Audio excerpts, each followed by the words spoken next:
जय श्री राम, जय हनुमान प्रिय भक्तों। कैसे हैं आप सब। आशा करती हूँ कि आप सब अच्छे होंगे, स्वस्थ होंगे, जहाँ भी होंगे अपना ध्यान रख रहे होंगे।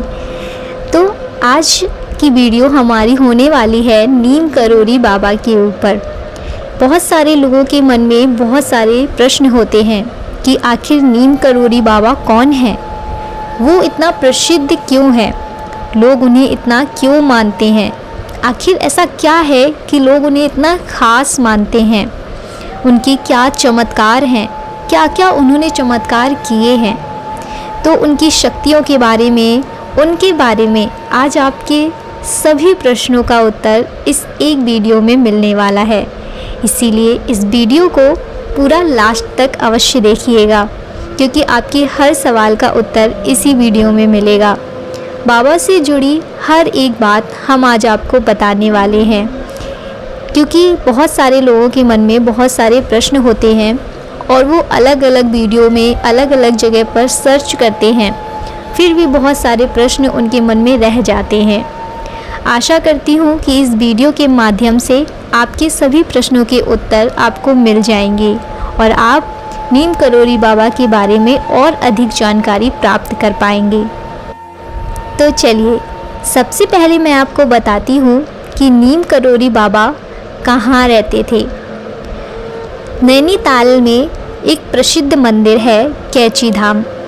नीम करोली बाबा वहीं पर निवास करते थे। तो नीम करोली बाबा इतना प्रसिद्ध क्यों है?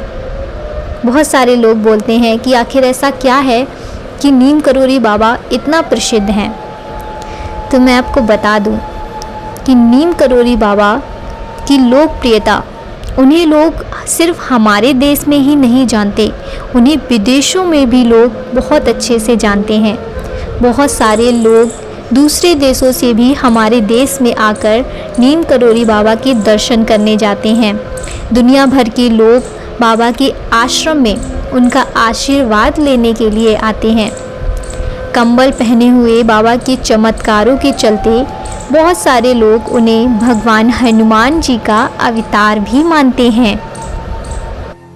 हमारे देश में लोग नीम करोली बाबा को अन्य अन्य नामों से जानते हैं, जैसे कि बहुत सारे लोग उन्हें लक्ष्मण दास, कोई नीम करोली बाबा, तिकोनिया वाले बाबा और तलकिया वाले बाबा और तलैया वाले बाबा जैसे नामों से भी जानते हैं। नीम करोली बाबा के माता पिता ने उनकी शादी 11 वर्ष की उम्र में ही कर दी थी, लेकिन उन्होंने साधु बनने की वजह से अपने ही घर का त्याग कर दिया था। अब बहुत सारे लोगों के मन में एक प्रश्न उठता है कि आखिर नीम करोली बाबा में ऐसा क्या खास है, उनमें ऐसा क्या खास है, वो इतना प्रसिद्ध क्यों है। तो चलिए आपके इस प्रश्न का भी आंसर देते हैं। कहते हैं भगवान हनुमान जी का उन्हें अवतार माना जाता है। ऐसी मान्यता है कि नीम करोली बाबा पर हनुमान जी की असीम कृपा थी। जो बाबा नीम करोली थे, उनके भक्त जो हैं वो पूरी दुनिया में आज भी हैं। हमारी दुनिया में और विदेशों में भी, देश और विदेश में उनका नाम है। बाबा नीम करोली का आश्रम जो है वो उत्तराखंड के कैची धाम में है, जहाँ सिर्फ देश के ही नहीं बल्कि विदेश के भी लोग पहुँचते हैं। इसीलिए उन्हें इतना खास माना जाता है। अब आपको मैं नीम करोली बाबा के चमत्कार के बारे में बताऊंगी कि उन्होंने ऐसा क्या चमत्कार किया और लोग उनके चमत्कार से कैसे अवगत हैं। तो चलिए आज एक कहानी सुनाते हैं आप लोगों को। एक बार की बात है कि नीम करोली बाबा बिना टिकट के फर्स्ट क्लास ट्रेन में सफ़र कर रहे थे। तो वहाँ पर ट्रेन चेकर ने बाबा से टिकट मांगा, बट बाबा के पास टिकट था ही नहीं। तो बाबा के पास टिकट ना मिलने पर उन्हें उसने अगले स्टेशन पर ही उतार दिया, जिसका नाम था नीम करोली। ट्रेन से उतरने के बाद बाबा नीम करोली ट्रेन से कुछ दूर जाकर ज़मीन पर बैठ गए। अधिकारी ने ट्रेन आगे बढ़ाने का इशारा किया, लेकिन अनोखी बात यह थी कि ट्रेन 1 इंच भी आगे नहीं बढ़ी। लंबे समय तक सब निरीक्षण करने के बाद भी जब इसका कोई हल नहीं निकला तो परेशान हो गए। उस क्षेत्र के मजिस्ट्रेट को जब इस घटना का ज्ञान हुआ तब उसने अधिकारी को नीम करोरी बाबा से माफ़ी मांगने और उन्हें सम्मानपूर्वक ट्रेन में बिठाने का आदेश दिया। ऐसा करते ही ट्रेन चल पड़ी और तभी से उनका नाम बाबा नीम करोरी पड़ गया। बाबा नीम करोरी ऐसे कई किस्से हैं उनके जिन्हें हम उनका चमत्कार कह सकते हैं और बहुत सारे लोग उनके चमत्कारों से अवगत भी हैं। उनके बहुत सारे भक्त हैं जो उनके बारे में, उनके चमत्कारों में खोए हुए हैं। उन्हें पता है कि बाबा नीम करोरी क्या है। आई होप आपको, आशा करती हूँ कि इस क्वेश्चन का आंसर आपको, इस प्रश्न का आंसर मिल गया होगा। अब प्रश्न उठता है कि नीम करोरी बाबा की शक्ति क्या थी। तो शक्ति तो जाननी पड़ेगी कि आखिर प्रश्न बहुत सारे लोगों के मस्तिष्क में आता है, बहुत सारे लोगों के मन में विचार आते हैं, अलग अलग विचार आते हैं कि आखिर ऐसा क्यों है, क्या है, कब से हैं। तो उनकी शक्ति के बारे में भी जान लेते हैं।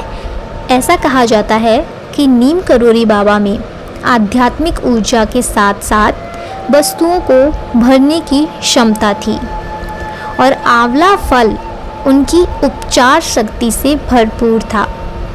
रामदास एक प्रसिद्ध आध्यात्मिक शिक्षक और लेखक बन गए और उन्होंने नीम करोरी बाबा को अपनी आध्यात्मिक यात्रा को प्रज्वलित करने और अपने जीवन को बदलने का श्रेय भी दिया था। तो चलिए इस कहानी के बारे में पहले आपको विस्तार से बताते हैं।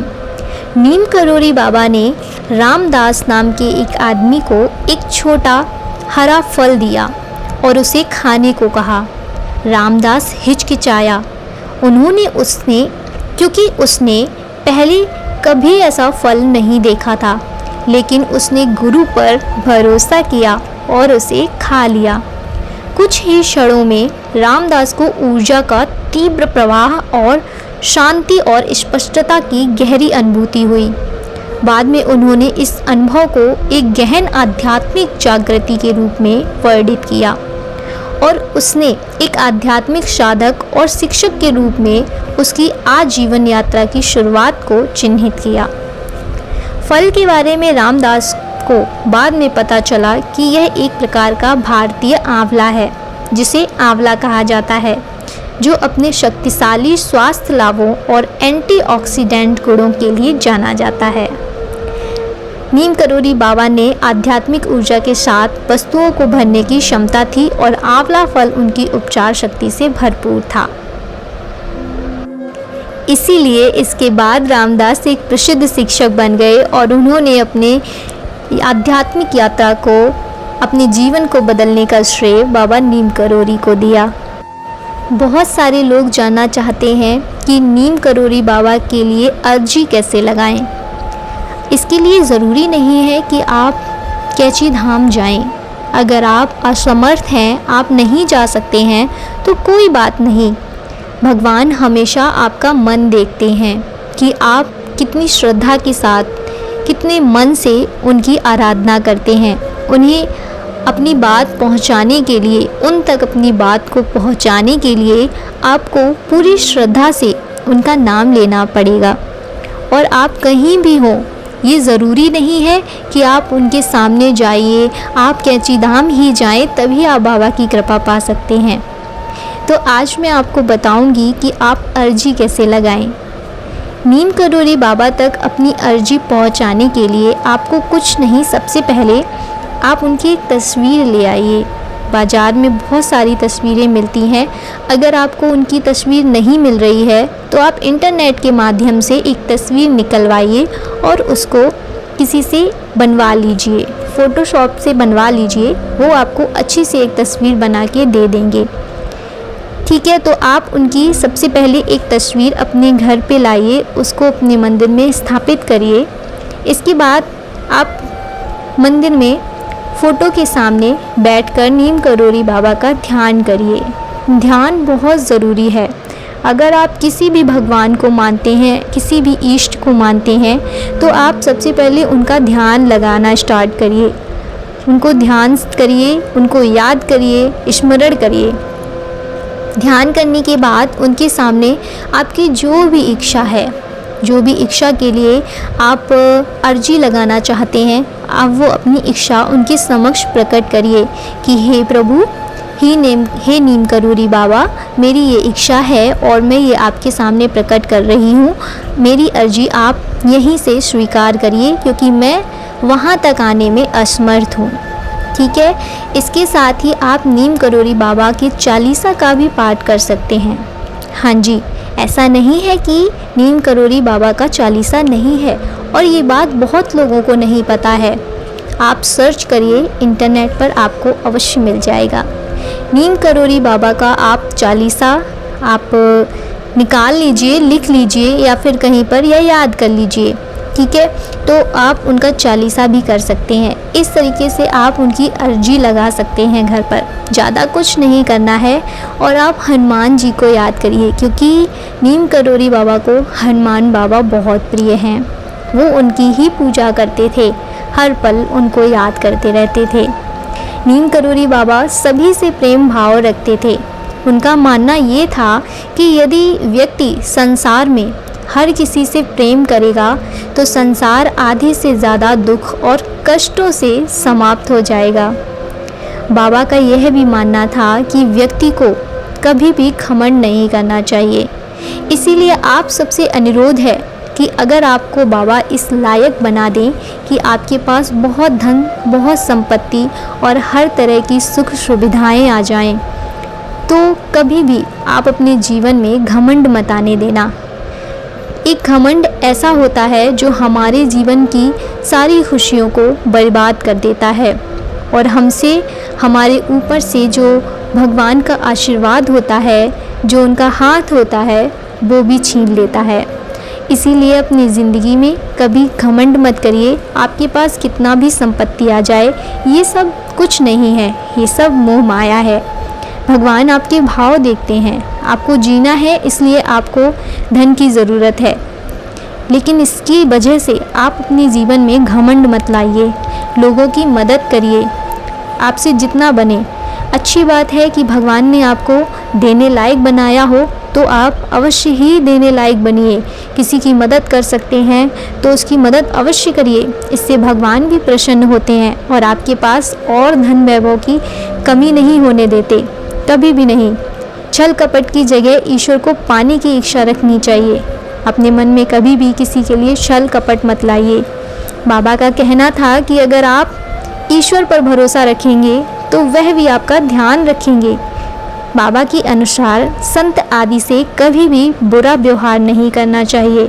अगर आपके दरबार में कोई संत महात्मा आते हैं तो आप उनको दुत्कारिए मत। ठीक है, आप उनके साथ अच्छे से व्यवहार करिए, उनको दान दक्षिणा करिए। इससे आपका कुछ नहीं जाएगा। आप उनका आदर सत्कार कर रहे हैं, आपको वो आशीर्वाद देकर ही जाएंगे। उनका अपमान कभी मत करिए, अन्यथा आपको दुख और कष्टों का सामना करना पड़ सकता है। इन बातों को अपने जीवन में ध्यान अवश्य रखिएगा। आपके जीवन में ईश्वर की विशेष कृपा ज़रूर होगी। अब मैं आपको सबसे इम्पोर्टेंट बात बताने जा रही हूँ। आपके जीवन में अगर आप नीम करोली बाबा के करीब जाना चाहते हैं, उनको और पास से जानना चाहते हैं, उनकी अर्जी लगा रहे हैं और चालीसा भी पढ़ रहे हैं, हर वक्त उनके बारे में सोचते हैं, हनुमान जी के बारे में सोचते हैं, तो एक छोटा सा मंत्र है जो मैं आप लोगों को बताना चाहती हूँ। नीम करोली बाबा का एक बहुत ही पावरफुल मंत्र है, बहुत ही चमत्कारिक मंत्र है। अगर आप इस मंत्र को पूजा के साथ साथ बोलेंगे, अपनी पूजा आप जैसे करते हैं वैसे करिए, बट अगर आप अपने इस पूजा में मंत्र को भी शामिल करते हैं तो आपको बहुत चमत्कारी, बहुत अच्छे आपको रिज़ल्ट देखने को मिलेंगे।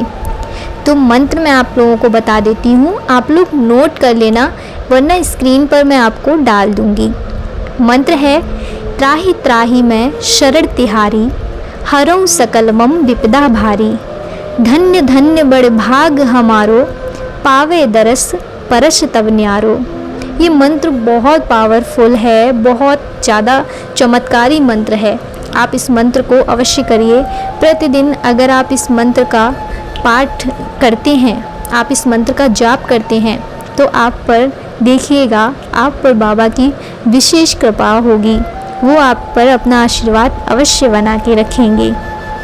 उनकी विशेष कृपा पाने के लिए आप बस हनुमान जी के बारे में सोचिए, हनुमान चालीसा पढ़िए, नीम करोरी बाबा का चालीसा पढ़िए, उनके इस मंत्र का जाप करिए, बिना चालीसा पढ़िए, और इन सब चीज़ों से धन संकट आपका अवश्य दूर होगा और आपकी जो भी मनोकामना है वो पूरी ज़रूर होगी। कोई भी दुख नहीं रहता है। ऐसा नहीं है कि दुख और सुख आते नहीं हैं, हर किसी की ज़िंदगी में दुख और सुख दोनों आते हैं। फ़र्क सिर्फ इतना है, अगर आप उनकी शरण में हैं ना, तो वो दुख आपको कब निकल जाएगा पता भी नहीं चलेगा और वो दुख कट जाता है। जैसे हम कहीं जा रहे हैं, ठीक है, और हमारा एक्सीडेंट होना लिखा है आज कि हमारा आज एक्सीडेंट होगा, बट अगर हम बाबा की भक्ति करते हैं और हम उनकी शरण में हैं, तो वो एक्सीडेंट सिर्फ छोटी चोट में बदल जाता है। ये आप खुद अनुभव करेंगे जब आप उनकी शरण में जाएंगे और उनके बारे में प्रतिदिन ध्यान करेंगे, तो आपको भी ये चीज़ें महसूस होंगी। आपको उनकी उपस्थिति महसूस होगी कि हाँ, वो हमारे साथ हैं, हर वक्त वो हमारा ध्यान रख रहे हैं। अगर आपके नीम करोरी बाबा से जुड़े हुए कोई और भी प्रश्न हैं, तो आप कमेंट करके ज़रूर पूछिएगा। मैं आपके हर प्रश्न का उत्तर देने की कोशिश ज़रूर करूँगी। आशा करती हूँ कि आपको आज की ये वीडियो अच्छी लगी होगी और आपके क्वेश्चन का आंसर आपको अवश्य मिला होगा। जो भी प्रश्न के उत्तर आपको नहीं मिले हैं या आपके मन में कोई और प्रश्न है, तो आप कमेंट करिएगा, मैं उसके आंसर देने की पूरी कोशिश करूँगी। अगर आपको ये वीडियो अच्छी लगी हो तो आप इस वीडियो को शेयर ज़रूर करना, जिससे और लोगों के पास भी, और लोगों के मन में जो प्रश्न रहते हैं उन्हें भी उनका उत्तर मिल सके। चैनल को सब्सक्राइब करके बेल आइकन दबाइए, जिससे आगे आने वाली वीडियो आप तक पहुंच सके। तो चलिए, आशा करती हूँ ये वीडियो आपको अच्छी लगी होगी। मिलते हैं अगली वीडियो में, तब तक के लिए जय श्री राम, जय हनुमान, जय नीम करोरी बाबा।